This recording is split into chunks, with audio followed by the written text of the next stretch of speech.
asalaamaaleykum ñu ngi leen di ziar te di leen jaajëfal mbokk yi ñuy suivre si Daara Technologie alors seen mbokk Djiby Seck moo ñëwaat ak yéen ci yaatal ci cours bi ñuy wax HTML CSS.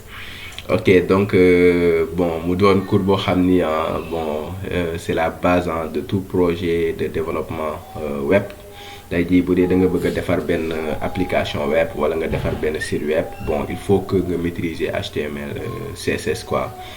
donc parce que boo ko maîtriser wul doo mën a defar par exemple parce que si ñoom ngay basé wu pour mën a afficher par exemple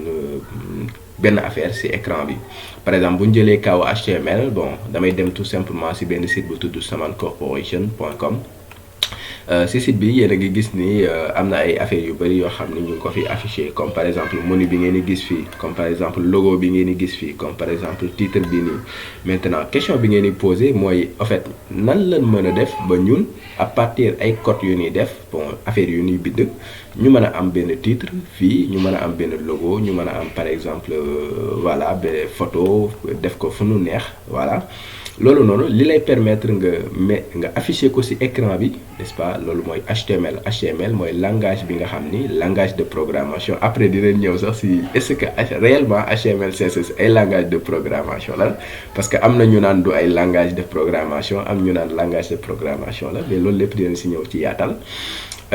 lan moo lay permettre nga nga afficher benn titre afficher benn paragraphe afficher par exemple photo voilà lépp loo bëgg a afficher ci écran bi nga afficher ko loolu langage HTML moo koy def. maintenant boo ko afficher ba pare nag da ngay gis ni da ngay am ay limites par exemple da ngay soxla affaire bi daal di rafet lépp luy stylisation maanaam loolu lan moo koy permettre def du HTML dans ce cas HTML day am ay limites. donc HTML mën na la afficher ci écran bi mais mënul la defal ay rafetal comme par exemple fii background bii ngeen di gis yéen a ngi gis fii photo bi am ay ordinateur yi ci ginnaaw texte bi nekk ci kawam nan laa mën a def ba am lii photo bi nekk ci ginnaaw texte bi nekk ci kanamam lii HTML mën na ko mais CSS moo koy permettre def. lan laay permettre par exemple ba def ay couleurs def ay niceal par exemple tout ce qui est stylisation lépp luy rafetal yokku taille bon bien vrai que ay yokku taille ak yooyu yëpp par exemple texte bi bu ma bëggoon a yokku taillam loolu HTML da koy permettre def mais le plus souvent dañuy interdire ngay def ko ci HTML mais plutôt da nga ko war a def ci CSS donc loolu lépp boo bëggee niceal c'est CSS qui permet de le faire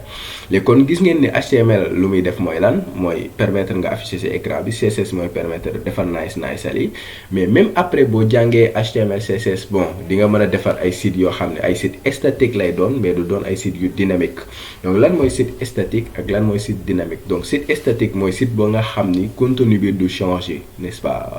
il y a des pages statiques n'est-ce pas sites yoo xam ni ay pages statiques rek la am le contenu ne change pas par exemple sama texte bi ngeen fii gis le texte ne change pas. fii lépp dañ ko fixé en fait amul dara loo xam ni day jóge par exemple ci base de données bi wala amul dara loo xam ni boo tegee curseur bi day dem leneen ñëwaat n'est-ce pas contenu bu statique lu fixe la. léegi nan laa mën a def par exemple tey jii ba mën a defar benn site boo xam ne bu dynamique mooy lan en réalité boo déggee ñu la site dynamique rek xamal ni. bi ñu koy defar dañu utiliser un langage dynamique lan mooy langage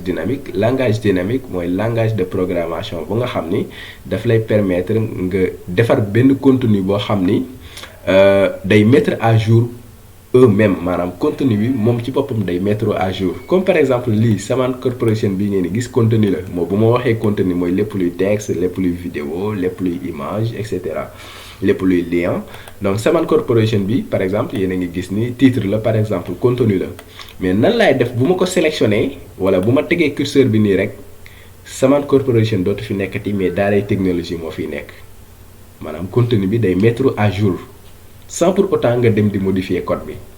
loolu HTML mënu ko CSS mënu ko moo bien vrai que CSS après ci cours bi di ngeen gis ni par exemple dina am ay affaires yu extraordinaires yoo xam ni ci wàllu dynamisme dina ko def comme par exemple les pseudo-classes les pseudo-éléments les animations pour n'en citer que cela les transitions di ngeen gis yu bari yoo xam ni CSS dina ko mën a def mais day am ay limites maintenant boo bëggee affaire yu dynamique yooyu doo ko defee HTML doo ko defee CSS mais da ngay dem dans ce cas si lu ñuy wax JavaScript donc JavaScript moo lay permettre lépp luy dynamiser site bi affaire yooyu noonu léegi loolu la ñuy wax site statique ak site dynamique mais même boo jàngee JavaScript HTML ba pare jàng CSS ba pare jàng JavaScript ba pare yow mi nga xam ni yow yaay suivre formation yi da nga war a comprendre que ni en fait oui mën nga defar des sites statiques mën nga defar des sites dynamiques mais des na da nga war a defar des applications parce que jusqu'au moment ñu ngi wax ay sites mais site ak application n'est-ce pas du benn donc dina si gën a yaatal application buñ ko waxee dañuy dut baaraam par exemple si côté automatisation te boo waxee automatisation rek day am benn base de données buy tourner derrière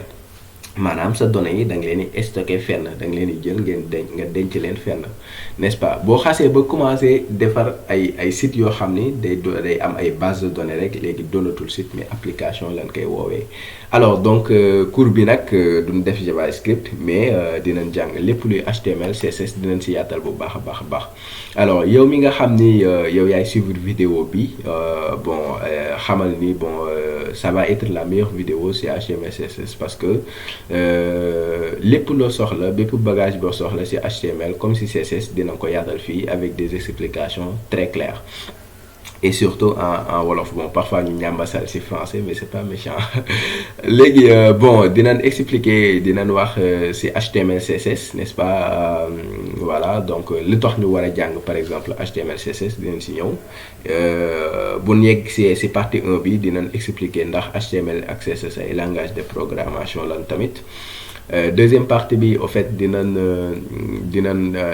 xool les installations des outils de base maanaam lan war a installer pour jàng HTML je rappelle que yow mi nga xam ni expert nga wala yow mi nga xam ni débutant nga cours bi pour yow la même boo doonee expert di nga gis loo xam ni mosoo ko jàng ci cours bi donc yow mi nga xam ne aussi débutant nga de A à Z à partir du 0 on va commencer ñu jàng étape par étape donc ne vous en faites pas. Alors donc troisième partie bi dinañ jàng toutes les balises je parle de toutes les balises entre guillemets de HTML après ñu def les attributs universels bëri na ñoo xam ne duñ ko yaatal sax mais ñun on aura l'occasion incha allah gis lan mooy attribut déjà lan mooy attribut universel ak lan mooy attribut non universel. Les éléments de type bloc et de type inline lan lay signifier ak lan mooy seen importance n'est-ce pas après ma jox leen benn bonus boo xam ni di ngeen ko soxla par exemple boo leen di créer ci seen site et bu ñu paree partie HTML danañ def beneen tutoriel boo xam dañ koy enchaîner CSS lay doon donc CSS bi yeneen gis ni am na ñu naan non fii 8 parties kese la xaw ma 6 parties bëriwul mais ça va être beaucoup de choses surtout partie 4 bi partie 3 bi les balises HTML on va voir beaucoup de choses cours CSS fii li ñu njëkk a gis mooy les sélecteurs CSS man sax bokk naa ci ñi gëm ni par exemple partie bi gën a am importance ci cours bi c'est les sélecteurs CSS parce que sélecteurs CSS yi ci kanam di ngeen gis ni boo ko comprendre en réalité da ngay nekk à l'aise pour coder da ngay nekk à l'aise carrément pour coder dina ci gën a ñëw ci yaatal les sélecteurs CSS lan lay jariñ et ça permet de faire quoi. Les propriétés CSS fii la ñuy jàng CSS nu muy doxee et cetera voilà fii moom njàngum CSS lay doon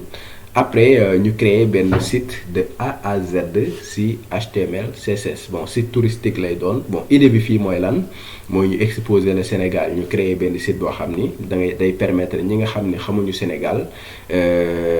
bu ñëwee Sénégal wala sax bu nekkee bitim réew ñu dugg ci site bi mën a comprendre nan la Sénégal di doxee lan mooy réalité Sénégal et cetera donc mu doon site professionnel bu am solo site statique lay doon duñ ko defar ci HTML ak CSS donc loolu mooy doon formation bi donc dina doon formation bu choc incha allah alors yéen ñi nga xam ni abonné goo leen maa ngi leen di ñaan ngeen abonné am na yeneen outils yoo xam ni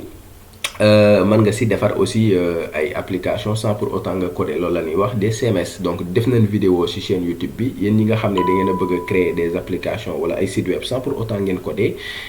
dem leen seetaan vidéo yi ma def ci WordPress wala ngeen dem seetaan vidéo yi ma def ci Wix donc mbokk yi ñu ngi leen di jaajëfal ba beneen vidéo incha allah.